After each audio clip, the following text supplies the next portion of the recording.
मनोभीष्टम् स्थापितं येन भूतले स्वयं रूपः कदा मह्यं ददान्तिं स्वपदान्तिकम् वाञ्छाकल्पतरुभ्यश्च कृपा सिन्धुभैव च पतितानां पावनेभ्यो वैष्णवेभ्यो नमो नमः।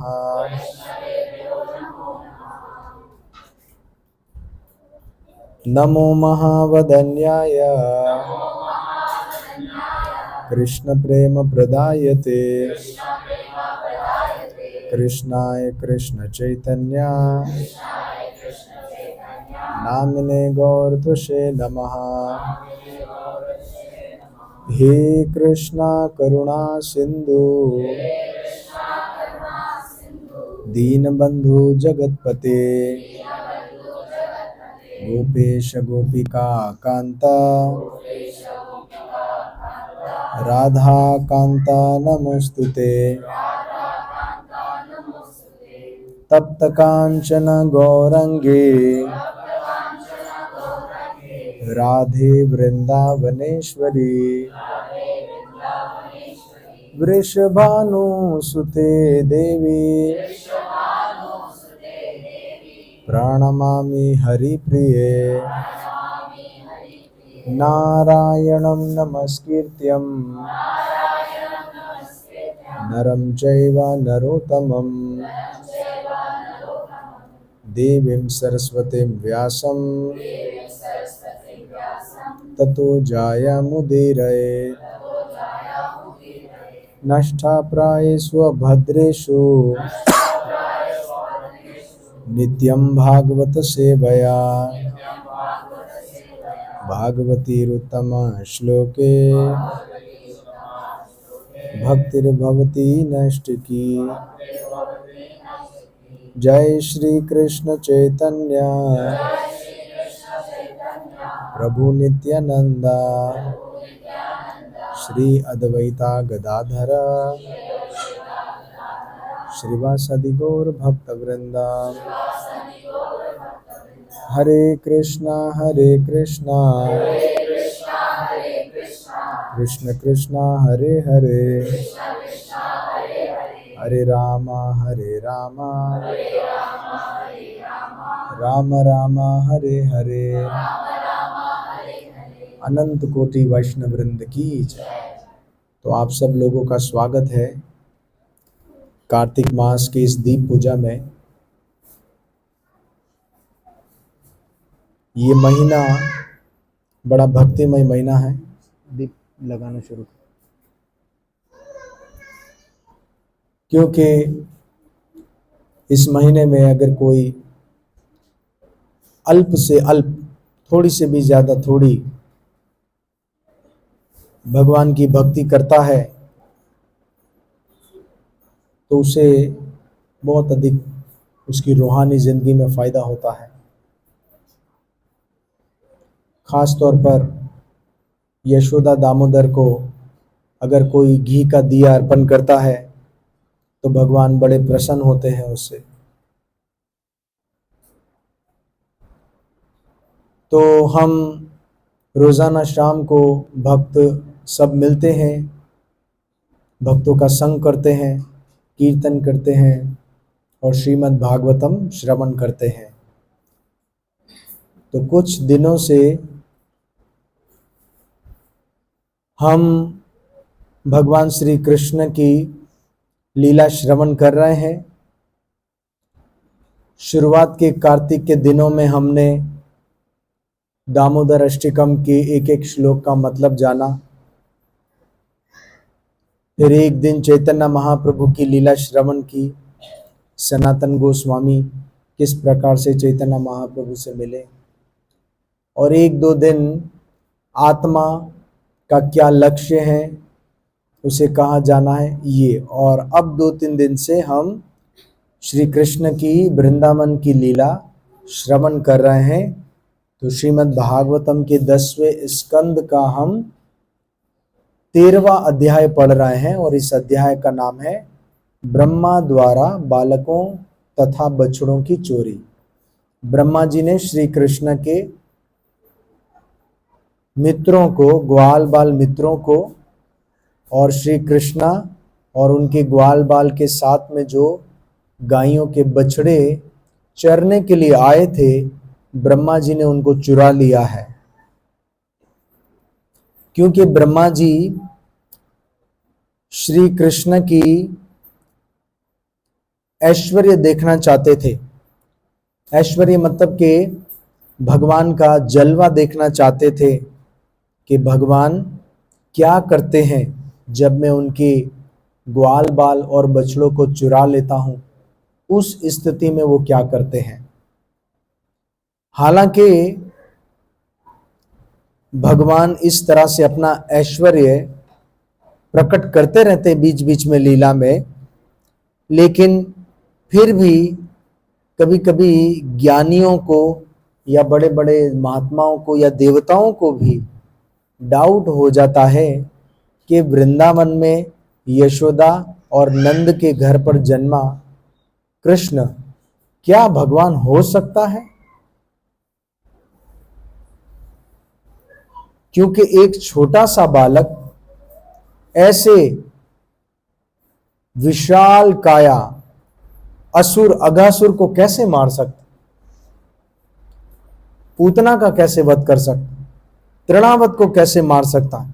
ये सब बहुत शक्तिशाली असुर थे, क्योंकि इसके पहले देवताओं ने भी कभी जुर्रत नहीं की थी कि इनके सामने युद्ध भी कर सकते। मारना तो दूर की बात है, देवता इनसे छुपते थे। अगर कभी आमने सामना हो जाए तो देवता इनसे लड़ते नहीं थे, इनको चैलेंज नहीं करते थे, बल्कि कोशिश करते थे कि दूर भाग जाएं। क्योंकि ये असुर कंस के खास असुरों में थे और बड़े शक्तिशाली थे।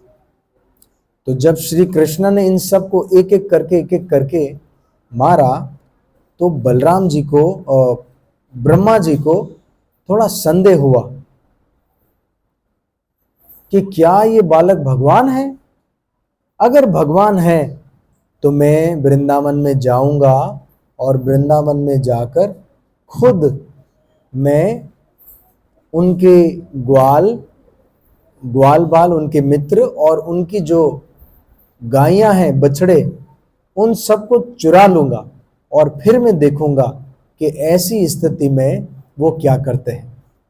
तो एक दिन भगवान श्री कृष्णा अघासुर का वध करने के बाद लगभग दोपहर को यमुना जी के किनारे पर बैठे थे, अपने सारे मित्रों के साथ में। यमुना जी पर बड़े सुंदर कमल के फूल खिले हुए थे और मंद मंद हवा चल रही थी, और हवा के साथ साथ उस कमल के फूलों की खुशबू चारों तरफ फैल रही थी।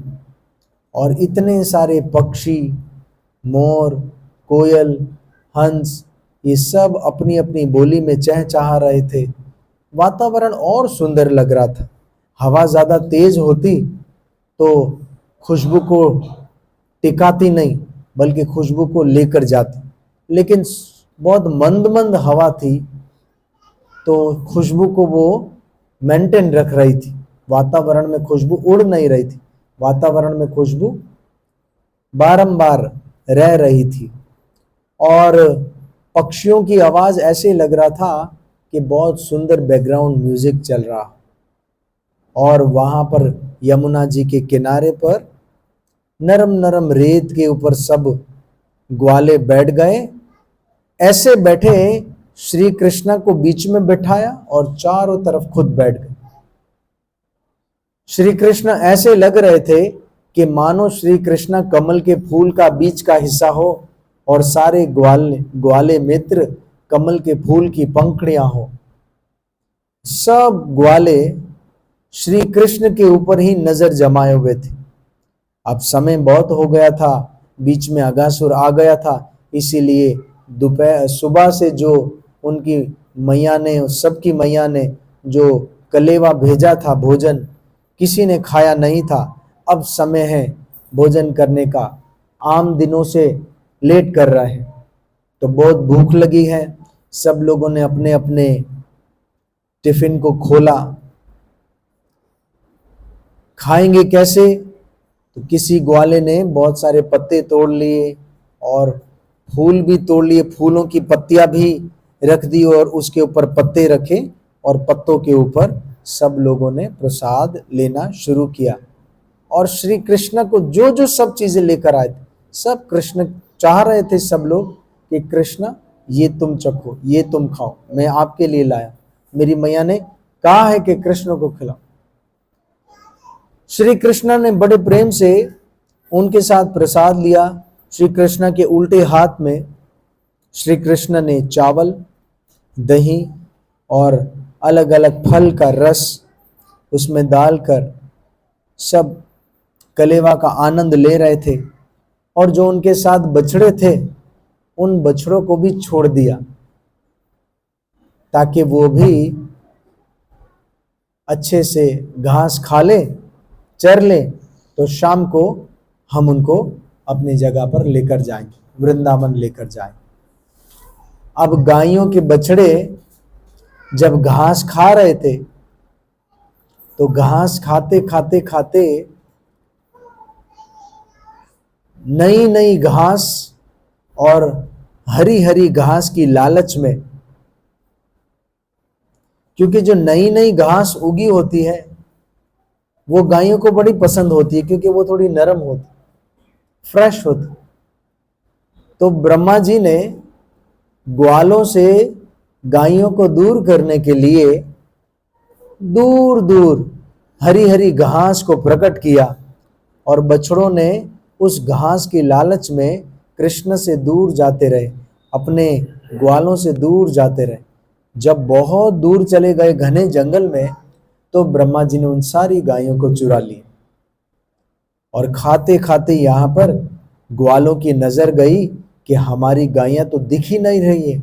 जोर से चिल्लाए, कृष्णा कृष्णा, देखो तो हमारी गायें जो चरने हम यहाँ करीब ही रखी थी, अब पता नहीं कहाँ चली गई है, हमें फौरन जाना चाहिए। कृष्ण ने कहा, नहीं, मैं नहीं चाहता हूं कि इतना अच्छा वातावरण है और आप सब भोजन ले रहे हैं तो इसको छोड़कर जाएं। आप लोग कलेवा करें, मैं जाता हूं ढूंढने के लिए। श्री कृष्ण के हाथ में तो उल्टे हाथ में प्रसाद था ही, दही चावल थे। वो ढूंढते ढूंढते अलग अलग वन में गए, पर्वतों के ऊपर, पर्वतों के गुफाओं में, अलग अलग जगहों पर गए, लेकिन कहीं पर भी गायें नजर नहीं आई। गायें तो नजर नहीं आई, साथ ही साथ जब कृष्णा घूम फिर कर उस जगह पर यमुना जी के तट के पास आए, तो क्या देखते हैं कि वो बच्चे भी नहीं हैं जो उनके मित्र थे। श्री कृष्ण को समझने में देर नहीं लगी, क्योंकि श्री कृष्ण सबके हृदय में बैठे हैं, ब्रह्मा जी के भी हृदय में बैठे हैं। वो समझ गए कि ये सारी करतूत ब्रह्मा जी की है, उन्होंने ही गायों को और मेरे मित्रों को चुराया है। क्यों चुराया है? क्योंकि वो मेरा ऐश्वर्य देखना चाहते हैं कि ऐसी सिचुएशन में मैं क्या करता हूं। और दूसरा वहां पर वृंदावन की जो गोपियां हैं, जो अलग अलग ग्वालों की माताएं हैं, उसको मैं क्या जवाब दूंगा उन सबको कि कहां पर गए मित्रगण? और इतनी सारी जो गायों के बछड़े हमारे आश्रय भेजे थे चरने के लिए, वो भी अगर हम शाम के वक्त नहीं लेकर जाएंगे तो हम क्या जवाब देंगे?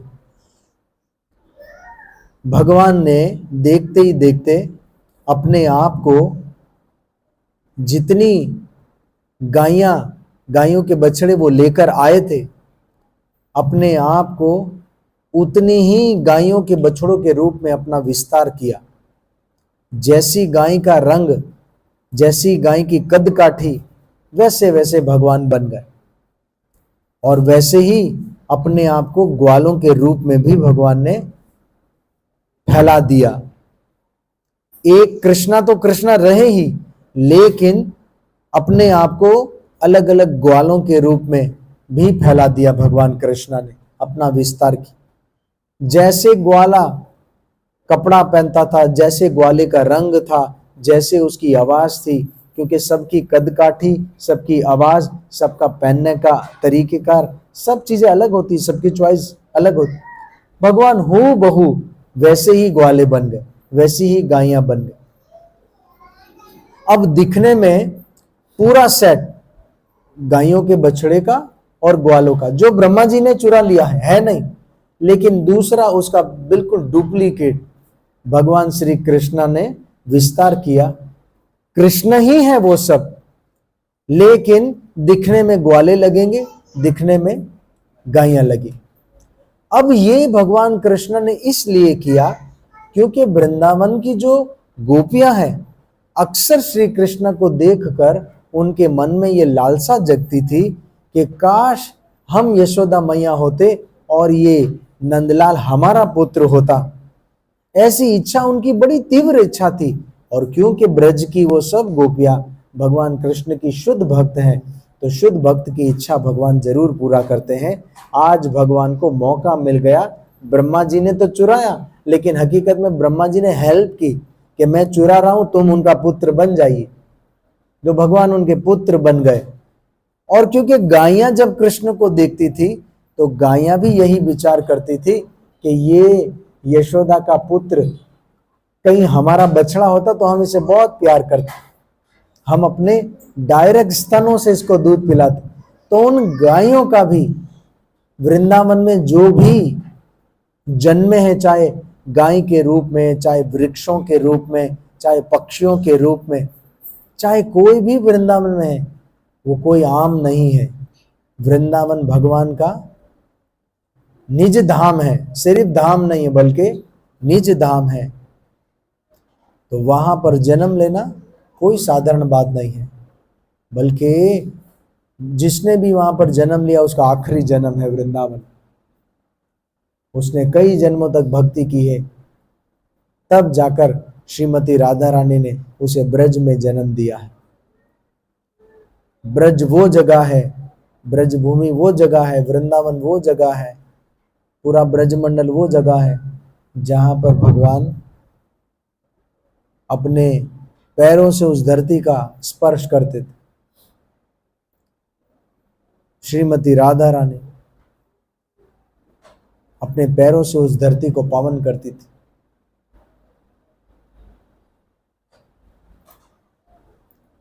आप जानते हैं कि यमुना जी में पहले कोई नाता नहीं था, क्योंकि यमुना जी जहरीली हो गई थी कालिया नाग की वजह से। इतना जहर था कि अगर कोई पक्षी यमुना जी के ऊपर से चला जाता था तो जहर के भाप की वजह से वो भी मर जाता था। पानी पीना तो दूर की बात है, उसके करीब रहने से, उसकी स्मेल से व्यक्ति कोमा में चला जाता था, बेहोश हो जाता। एक दिन श्री कृष्ण ने जानबूझकर उसमें गेंद फेंक दी खेलते खेलते। सारे ग्वाले नाराज हो गए कि गेंद क्यों फेंक दी, अब तुम ही लेकर आओ। मजाक में कह दिया जाओ लेकर आओ। तो कृष्णा को तो मौका चाहिए था। कृष्णा ने तो जानबूझकर इसीलिए गेंद फेंकी थी क्योंकि कृष्ण जानते थे अंदर कालिया नाग है। कालिया नाग के कितने अनगिनत फण हैं, अनगिनत सिर हैं। तो वो वहां पर अपनी पत्नियों के साथ में रह रहा था। तो भगवान कृष्ण जब वहां गए अंदर, यमुना जी के अंदर, तो कालिया नाग अपनी पत्नियों के साथ बैठा था। उनके सेवक चाकर थे। भगवान कृष्ण ने जाकर पहले ही उसको लात मारी, बोले यहां से भागो, यहां क्या कर रहे हो तुम, पूरा यमुना का पानी जहरीला कर दिया। उसको बहुत गुस्सा आ गया, इतना गुस्सा आ गया भगवान को लपेट लिया। बोला मैं भागू, तुम यहां से जा नहीं सकते, ये तुम्हारा आखिरी जन्म। भगवान ने कहा अच्छा मैंने तो जन्म लिया नहीं, मेरा तो जन्म कर्म चमे दिव्यम, मेरा जन्म भी नहीं, मेरा मरण भी नहीं, और मेरा आखिरी जन्म। बहुत अच्छा, ट्राई करो। बहुत जकड़ लिया भगवान कृष्ण को, इतना जकड़ लिया, लेकिन भगवान को कौन जकड़ सकता है। उसने अपनी सारी शक्ति लगा ली। फिर भगवान ने कहा तुमने अपना प्रयास कर लिया, अब तुम जाओ, अगर नहीं जा रहे हो तो फिर मैं तुम्हारी अक्ल ठिकाने लगा दूं। भगवान कृष्ण मारा नहीं, भगवान ने नाचना शुरू किया, और नाचना भी कहाँ शुरू किया, उसके सिर के ऊपर। अब वो उस दूसरे सिर से यहाँ पर पकड़े तो कृष्णा दूसरे सिर पर चला जाए, तीसरे सिर पर चला जाए। तो भगवान इतना नाच रहे थे, नाचते नाचते वो भगवान फिर तो कथक करने में, कौन सा डांस होता वो, सॉरी कटास राज तो नहीं, वो तो तीर्थ स्थान। कथक, हाँ कथक डांस, जो भारतनाट्यम या ट्रेडिशनल एक डांस है, उसको सीखना पड़ता है। भगवान का नाम नटराज भी है, एक नाम भगवान का नटराज। नटराज का मतलब है सारे नाचने वालों में राजा, यानी भगवान के जैसा कोई नाच भी नहीं सकता है। जब वो नाचने में आते तो उनकी कोई बराबरी भी नहीं कर सकता। जैसे भगवान वरदराज है, वरदान देने वालों में राजा, इस तरह भगवान नटराज भी है। और उनको देखकर कभी कभी महादेव को भी जोश आता, फिर महादेव भी नाचते। जब महादेव नाचते सारे देवता कहते आप नहीं नाचो, आप बैठ जाओ, क्योंकि जब आप नाचते हो तो पूरी धरती डोलती है, इसका मतलब परले का समय आ गया, आप नाचो नहीं। तो भगवान कृष्ण नाच रहे थे, और नाचते नाचते जब वो क्या तखत, हाँ तखत, कथक नृत्य जब कर रहे थे तो जोर से पैर मारते थे कालिया के सर के ऊपर, तो उसका आहिस्ता आहिस्ता अहंकार शांत हो रहा था। जब तक शक्ति थी तब तक तो उसने फाइट किया, आखिरकार ज्यादा लात पड़ने पर ऊपर से अब उसको खून की उल्टियां होने लगी। उसके जितने सिर थे आहिस्ता आहिस्ता आहिस्ता सब खून की उल्टी, और ऊपर ग्वाले लोग सब परेशान किए, खून ही खून ऊपर। हमारा कृष्ण भी गया, सब रोने लगे। मैया यशोदा के पास कंप्लेन पहुंच गई कि हमने मना भी किया था, फिर भी कृष्ण वहां पर यमुना में चले गए। मैया यशोदा वहां पर बड़ी चिंतित, नंद बाबा, पूरा ब्रज गांव वहां पर आ गया, चारों तरफ परेशान, सब प्रार्थना करने लगे, हे प्रभु नारायण हमारे पुत्र की रक्षा करो। पहले से जब से ये पैदा हुआ है तब से कोई ना कोई असुर आ रहा है इसे मारने के लिए। आज विधाता का कैसा लेख था कि उसको कालिया नाग ने उसको आखिरकार मार दिया, पर कोई नहीं जानता था कि ये खून कालिया नाग का है, वो वमन कर रहा है, उल्टी कर रहा है। जब इस तरह से कालिया नाग को परास्त होते उनकी पत्नियों ने देखा, नाग कन्या गणों ने देखा, तो वो कृष्ण की स्तुति करने लगी कि हे प्रभु हमारे पति को छोड़ दीजिए, हम कहाँ जाएं आप बताएं, क्योंकि हम यहाँ पर छुपे हुए हैं। एक वजह है, वो छुपे हुए इसलिए है क्योंकि गरुड़ जी हमें कहीं रहने नहीं देते। गरुड़ जी सांप, क्योंकि गरुड़ जो है वो पक्षी है, और ऐसा पक्षी जो है सांप को खा जाता, बोला वो तो हम बाहर जाएंगे वो हमें खा जाएगा। लेकिन हम यहां पर इसलिए छुपे हुए हैं क्योंकि यहां पर एक ऋषि थे जिसका नाम था सौबरी ऋषि। सौबरी ऋषि ने गरुड़ को शाप दिया था कि तुम यहां पर नहीं आना, यहां पर अगर तुम आए तो तुम्हारा नाश हो जाएगा। तो इसीलिए ये बात कालिया जानता था, इसीलिए वो यमुना में छुपा हुआ था। लेकिन अब क्या करे, उसका स्वभाव था, सांप का स्वभाव है, आप उसको दूध पिलाओगे वो आपको बदले में डायमंड देगा, है ना। वो क्या देगा आप, वो आपको कहेगा आइए आरती उतारे, 10 मारेगा। कभी कभी कोई लोगों को ये कहावत है, जो बहुत आपका प्यारा हो और कभी आपके साथ अच्छा व्यवहार ना करे, तो कोई व्यक्ति कहते थे अरे तुम तो आस्तीन के सांप निकले। तो इस कहावत का मतलब क्या है कि हमने तो तुमको दूध पिलाया, हमने तो तुम्हारे साथ अच्छा किया, तुमने हमारे साथ धोखा कर। क्यों? सांप का ये स्वभाव है, सांप का ये स्वभाव है कि वो हमेशा वो डसेगा, वो जहर उगलेगा। ये सांप का स्वभाव है, वो अपने स्वभाव को नहीं बदल सकता। तो इसीलिए यमुना जी में रह रहा था, यमुना जी का पानी जो है वो जहरीला हो गया। तो भगवान श्री कृष्णा यमुना जी को साफ करने के लिए आए थे, उसको भगाने के लिए आए थे। और कृष्ण ने वहां पर कहा कि हे नाग कन्या गण, कालिया नाग की पत्नियों, अब तुम्हें डरने की कोई जरूरत नहीं है। गरुड़ अब तुम लोगों का कुछ नहीं कर सकता, कालिया का कुछ नहीं कर सकता, क्योंकि मैंने कालिया के सिर पर नृत्य किया है और मेरे चरण चिन्ह कालिया के मस्तक पर है। जैसे स्टेम मारते थे वैसे एक एक फण पर, कालिया के फण पर भगवान श्री कृष्ण के चरण के चिन्ह है।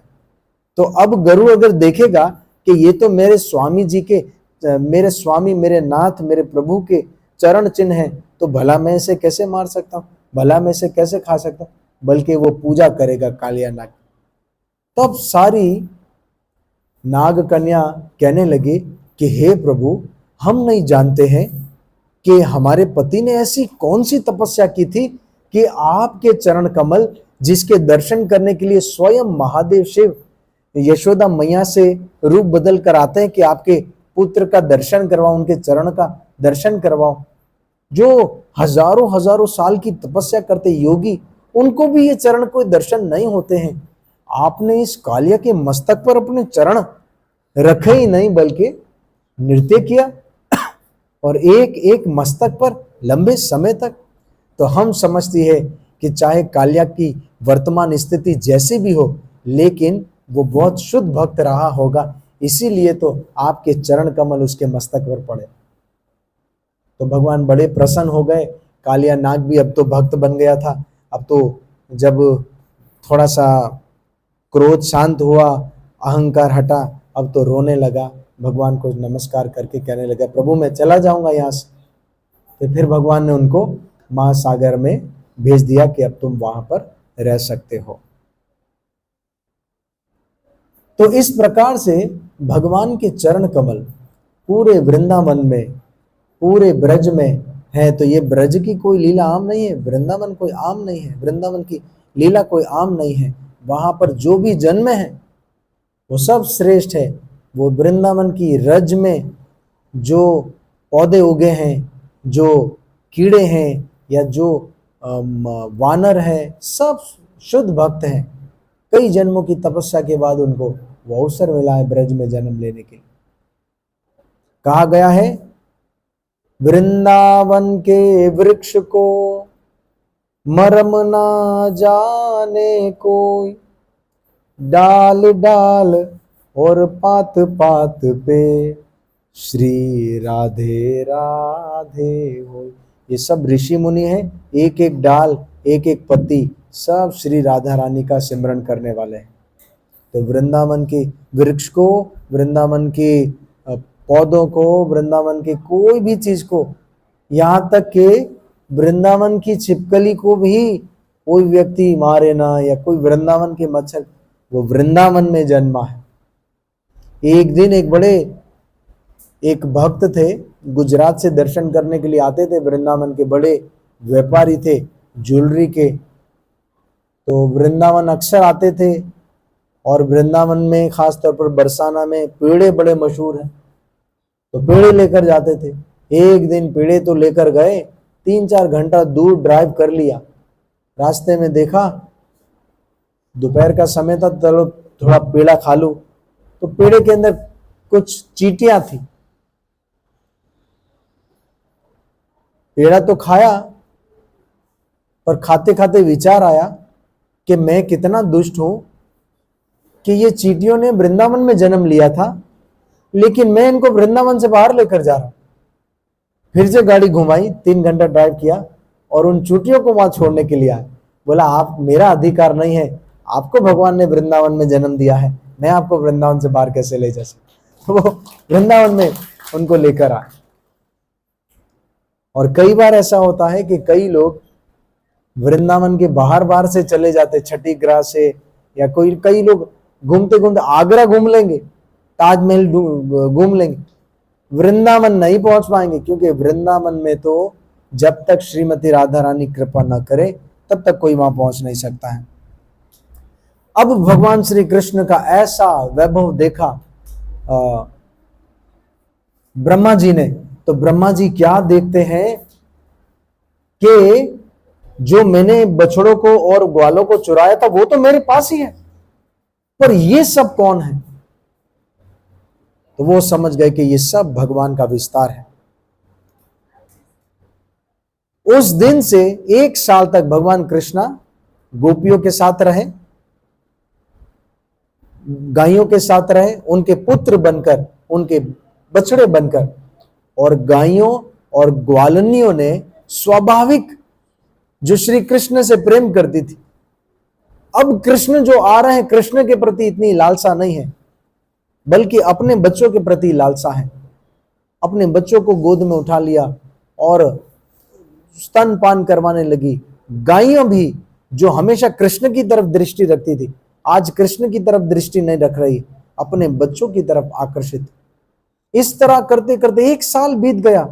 सब लोगों की ममता अपने बच्चों के प्रति बहुत बढ़ रही थी।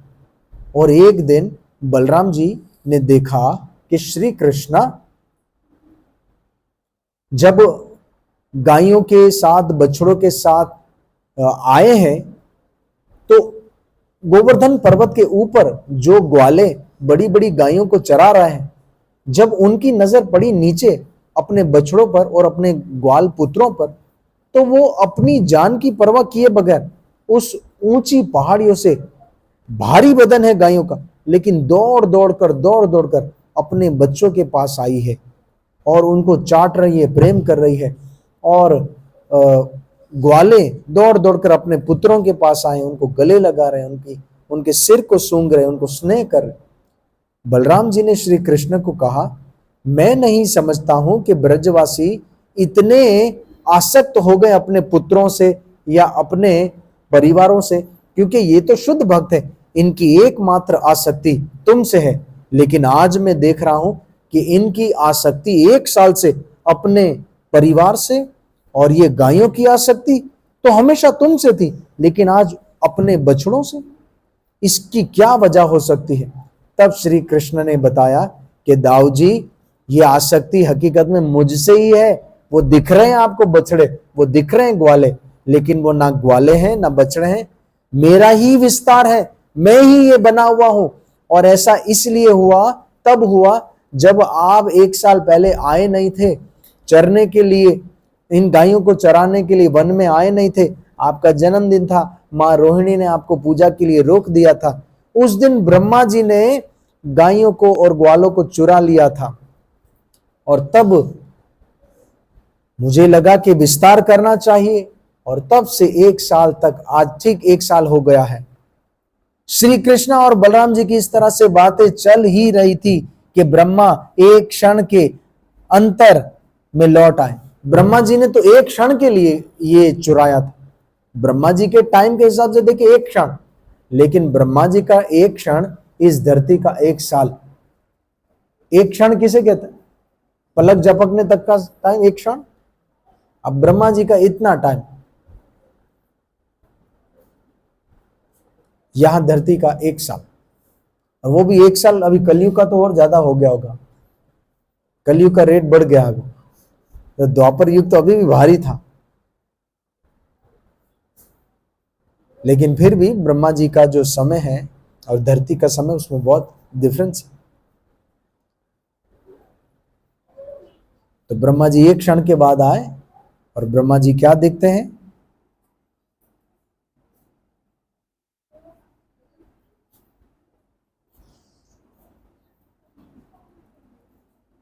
किंतु वे मन ही मन भयभीत थे कि ये आग के साथ खिलवाड़ करने जैसा है। कृष्ण मेरे स्वामी हैं और मैंने मजाक में ही उनके बछड़े और बालक चुराए हैं। बलराम अब ब्रह्मा जी सामने आए हैं। अब किस मुख से भगवान के सामने आए? वो समझ गए कि यही मेरे स्वामी है जिनके नाभि कमल से मैं प्रकट हुआ हूं। मन में सोचा ये आग के साथ खेलने जैसा है कि मैंने मजाक मजाक तो कर लिया भगवान के साथ। देखिए ब्रह्मा जी ने भी मजाक कर ली, बछड़े चुरा लिए, ग्वाले चुरा लिए, लेकिन मन में सोचने लगे कि अब कहीं ये मजाक मुझे फंसा ना दे, क्योंकि मैंने अपने स्वामी से मजाक किया है। इसीलिए वे देर तक वहां नहीं रह पाए, वे एक क्षण बाद ही वापस लौट आए। ज्यादा देर तक वो नहीं रहे, क्योंकि उनके मन में यही चिंता हो रही थी कि कोई आम व्यक्ति अपने आप को इतने रूपों में कर सकता है। आप घर से निकलो पूरे परिवार को लेकर, कहीं घूमने के लिए गए हो और वहां पर कुछ डाकू लोग सब चुरा लेकर जाएं परिवार के सभी सदस्यों को, इर्द गिर्द के आप लोगों को लेकर गए उनको भी चुरा कर जाए, घर वालों को क्या करेंगे, कहाँ गए? क्या हमारे अंदर इतनी शक्ति है कि मेरे पास एक आइडिया है, मैं अपने आप को इतने रूपों में प्रकट कर देता हूं और फिर वहां जाऊंगा? ऐसा कर सकते? नहीं कर सकते, क्योंकि हम अपना विस्तार नहीं कर सकते, लेकिन भगवान के लिए ये पॉसिबल, भगवान ये सब कर सकते हैं। तो ब्रह्मा जी अब डरते डरते भगवान के सामने आ गए, ज्यादा देर तक रुक नहीं पाए, क्योंकि उन्होंने देख लिया कि भगवान ने इस तरह से अपना विस्तार किया है। वो भगवान के सामने जब आए तो भगवान प्रतीक्षा कर रहे थे एकांत, सब ग्वालों को और बछड़ों को जो जो रूटीन में जैसे वो लोग करते हैं चरा रहे हैं वैसे ही कर रहे थे। ब्रह्मा जी आए भगवान के पास, भगवान को देखकर प्रणाम किया, अपने मुकुट को निकाला, प्रभु मुझे क्षमा कर दीजिए। भगवान की स्तुति करने लगे कि हे भगवान, आप इच्छा करते हैं तो ये सृष्टि की रचना होती है, आप इच्छा करते हैं तो इसका पालन होता है, आप इच्छा करते हैं तो इसका नाश होता है। आपके नाभि कमल से मैं उत्पन्न हुआ हूं, लेकिन आपके इस रूप को देखकर मैं आश्चर्यचकित हो गया था। इसीलिए प्रभु मैंने इस प्रकार से आपके साथ कौतूहल किया, मजाक किया, इसके लिए मैं क्षमा। भगवान मुस्कुराए और भगवान ने कहा आपने कुछ नहीं किया, बल्कि मैं आपको धन्यवाद करता हूं ब्रह्मदेव। क्यों धन्यवाद करता हूं?